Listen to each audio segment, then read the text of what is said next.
July 18, in the headlines, study grants for public sector workers. Regionally, UN concerned about rising death toll, rights violations in Haiti. And in sports, it's a 1-2-3 win for the Jamaican ladies in the 100 meters race. This is the news on PBC Jamaica. I am Simone Absalom Gale.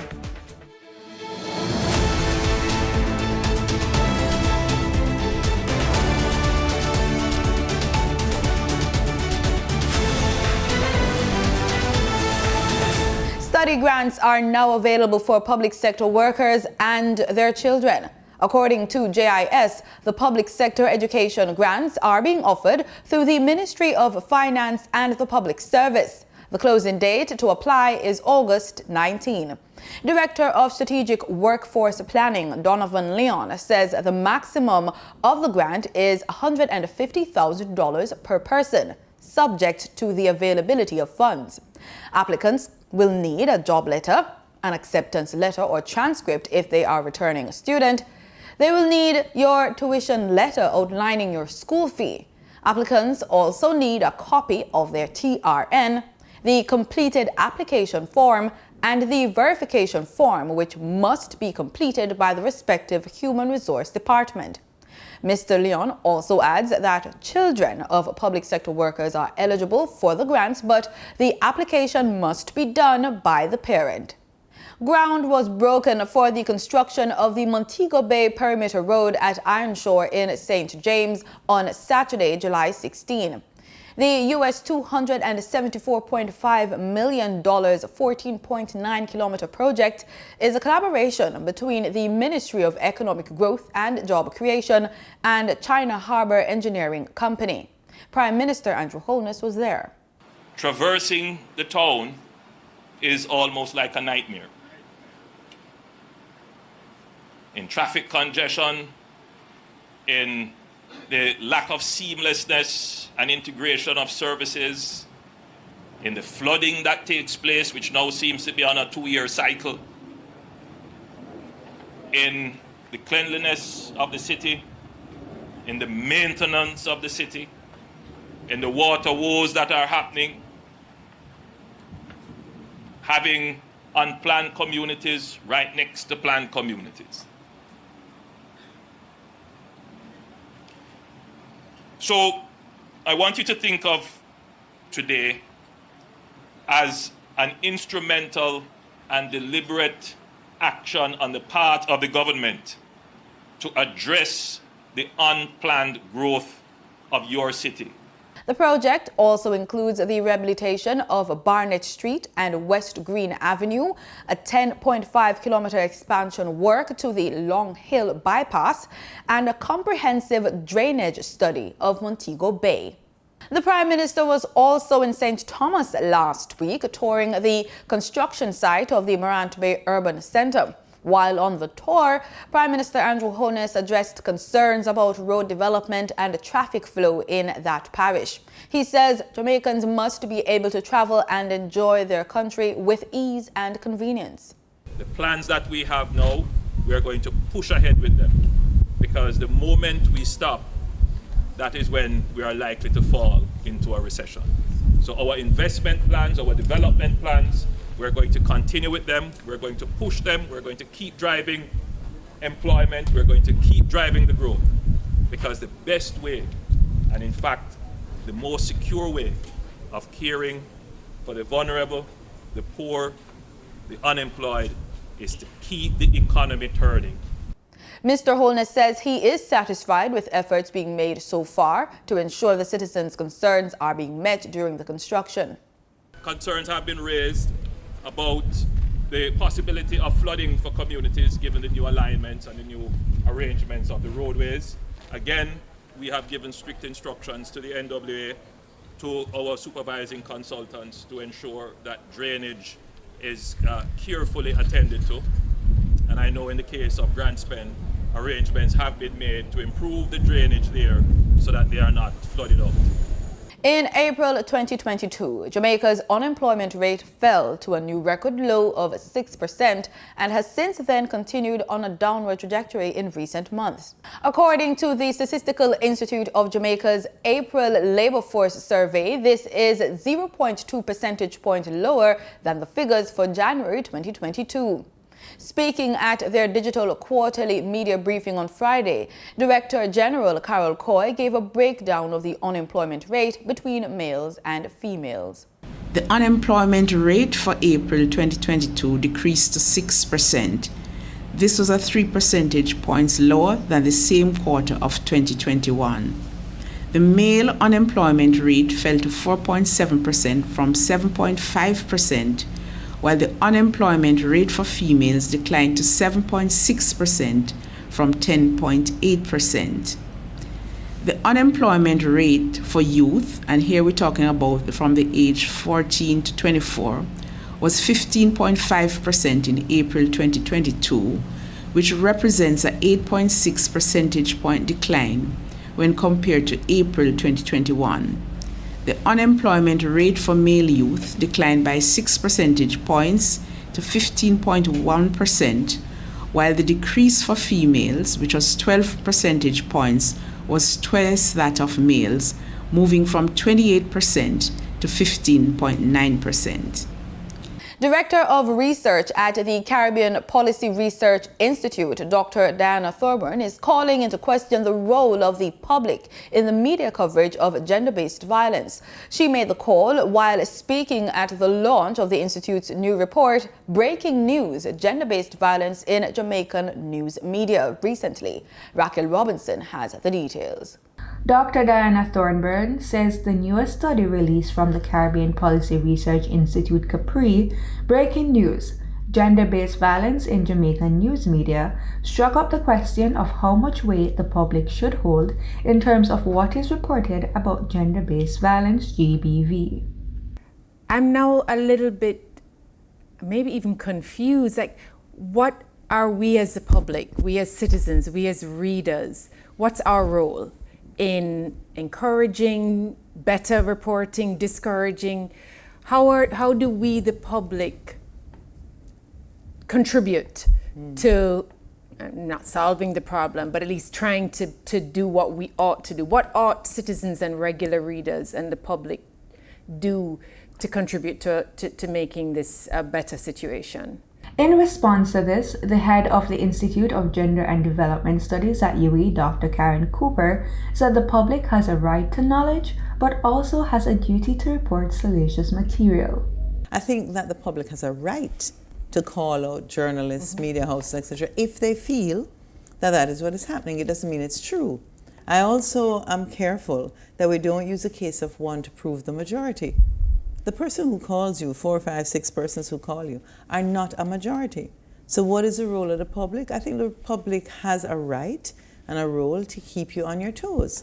I think if they feel that information is being withheld, certainly they should also ask for it. But I also think that the public needs to speak up when they are disgusted by the reporting, and they'd like decent reporting in terms of protecting and safeguarding people. President of the Press Association of Jamaica, George Davis, to provide clarity on the reporting of GBV, outlined the proper thought process of ethical journalists to distance the reporting from being too detailed and salacious. The first thing you have to ask yourself when reporting something of gender sensitivity where violence is concerned is, are you saying anything that can allow someone to know which child in a community was sexually assaulted? Because you don't want a situation where the child's peers go to the gate and mock that person, because that has happened in the past.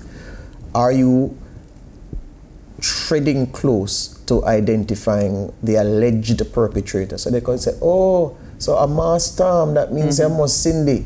Yeah, so we do the checks for that. And then, how many of the details of the incident will we report that a reasonable person would say is unpalatable? No, man, you shouldn't report that. Mr. Davis then posed a recommendation to assist the gap in GBV coverage in Jamaica based on the new report. One of the things that I see that we don't do in Jamaica, that I see them do elsewhere, I mean, everybody reads The Guardian these days in the UK. At the end of each article, yeah, and while the Dominique was giving the report, it came to mind that, yeah, that exists.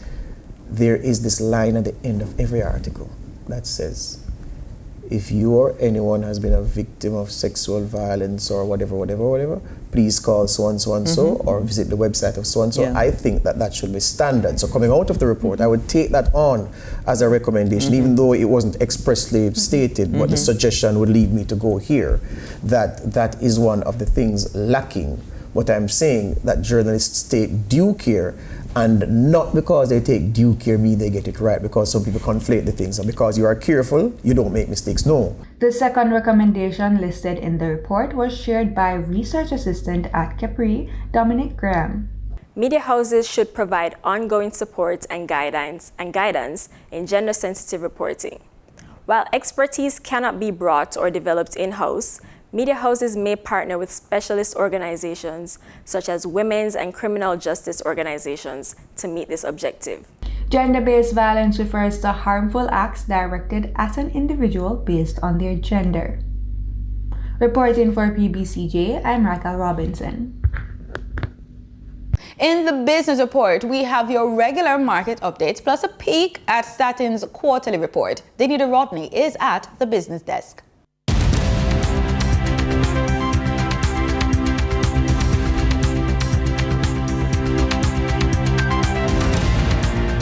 Speaking at Statin's digital quarterly media briefing on Friday, Director General Carol Coy announced a 6.4% GDP growth in the January to March quarter of 2022 compared to last year. This was due to growth in both the services and goods producing industries of 8.9% and 0.4% respectively. The performance in the economy reflected the continued recovery of the economy from the negative impacts of the COVID-19 pandemic. Ms. Coy also mentioned that the relaxation of the restrictions had a significant impact on the service industries. The performance of the services industries was impacted by the relaxation of global travel restrictions and the easing of COVID-19 containment measures. The highest growth was recorded in the hotels and restaurants industry of 107.1%, and this was influenced by the 230.1% increase in foreign national arrivals during the quarter. Now for your market updates. In foreign exchange trading for Friday, July 15, the US dollar sold for an average of $152.61. The Canadian dollar ended trading at $117.26. The pound sterling traded for $180.45, and the euro sold for an average of $155.75. The following reflects the movement of the Jsc Indices in Friday's trading session. The Jsc Index declined by 652 points to close at over 300,000 units. The Junior Market Index declined by 18 points to close at over 4,000 units. The Combined Market Index declined by 774 points to close at over 300,000 units. And the All Jamaican Composite Index declined by 768 points to close at over 400,000 units.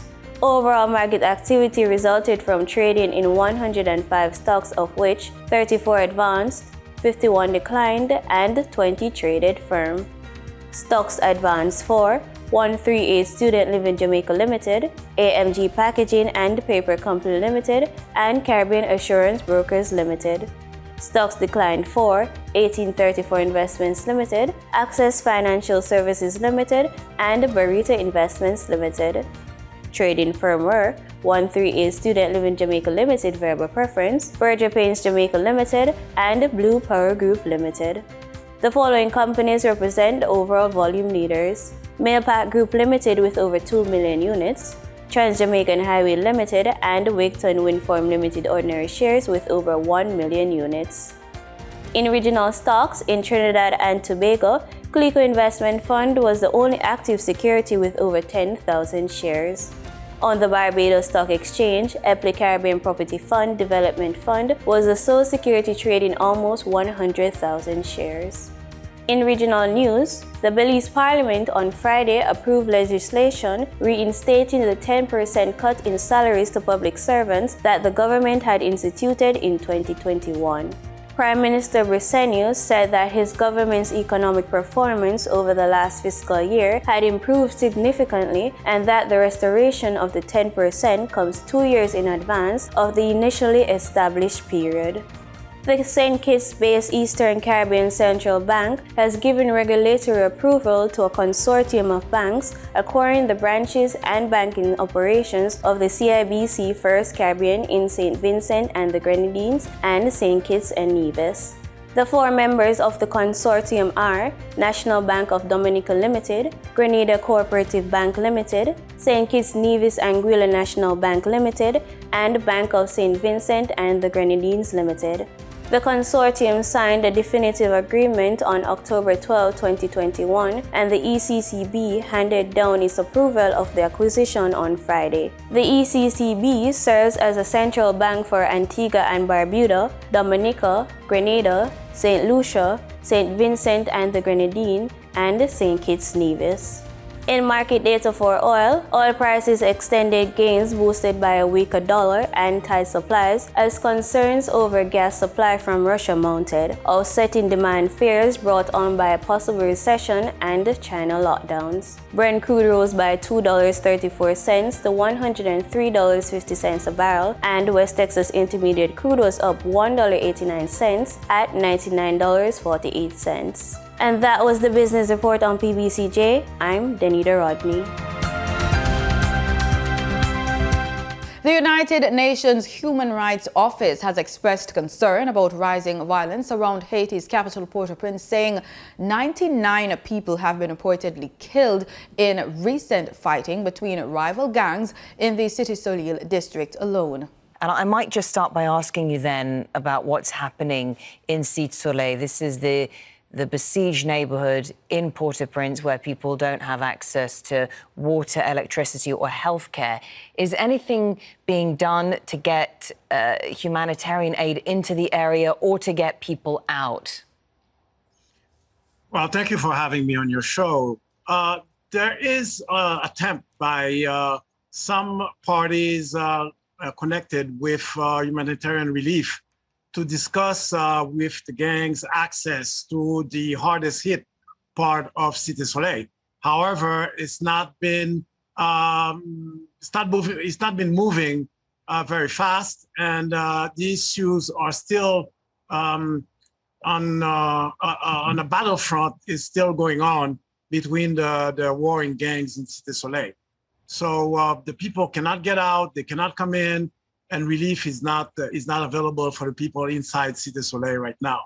And there's no water, there's no food, and in order to get out, you have to go through both battling gangs, and it's not an option right now for the people in the area. So if they try to get out, they'll just be hit in the crossfire. Yes, and the crossfire is at random, and it will not take into consideration if you're civilian or if you are a warrior. So it is a dire situation, and there is no intervention that we can see from the government or from the police forces in order to stop this situation from going on. Barbados on Saturday confirmed its first case of the monkeypox virus. Health and Wellness Minister Ian Gooding Edgehill, in a statement, said that the case is a Barbadian national in his 30s who had symptoms of a progressive rash, body pains and fever. Edgehill said the results of the locally done test were obtained within 24 hours. Free at last, as Trinbagonians greeted July 17 with a sigh of relief as a restriction to wearing masks in public was finally lifted. Persons were happy to be free to move around without the restriction of wearing a face mask. From Sunday, the mandate to wear a mask in public became a discretionary one. After almost 2 years of mask wearing in public, this means businesses can now decide whether to allow customers to enter their premises without masks. In addition, persons are free to walk about without the face covering in public. The Ministry of Health has indicated that mask wearing will remain mandatory at hospitals and health centers across the country. Meanwhile, Archbishop Jason Gordon released a missive last week indicating that worshippers at the Roman Catholic churches across the country will still be required to wear a mask when they attend services. At the St. Anne's RC Church on Sunday, one parishioner commented on the lifting of the mask mandate. It's mask optional now, and I appreciate the fact that it's judgment. Our church just announced that they are keeping it in consultation with the Ministry of Health, but personally, I'm glad that it's judgmental again. I will wear it though. Several other people in downtown Port-of-Spain who preferred not to speak on camera expressed their joy at being allowed to decide whether or not they should wear a mask outdoors. In Antigua, Prime Minister Gaston Brown announced over the weekend that motorists should see a reduction in fuel and gas prices during this week. Prime Minister the Honourable Gaston Brown announced a reduction on his weekly radio program on Point FM on Saturday. He says the West Indies Oil Company advised him of the change in price the day before. The next shipment is likely to reduce by about 93 cents for gasoline and 46 cents for diesel. And the policy of the government is to transfer those savings to the people of Antigua and Barbuda. So effective Tuesday, there will be a reduction in diesel and gasoline prices.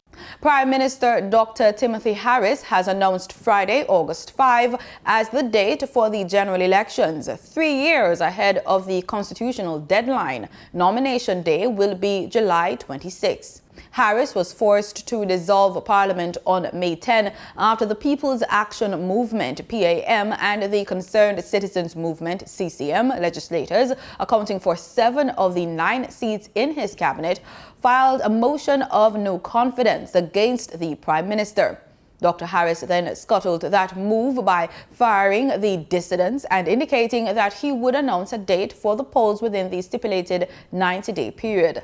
Last month, Harris's People's Labour Party said it will contest the 8 seats on St. Kitts. The PAM and the CCM have announced plans for a coalition of their own and will contest all 11 seats in the Twin Island Federation. The main opposition, St. Kitts Nevis Labour Party, SKNLP, has also announced a full slate of 8 candidates for the seats in St. Kitts.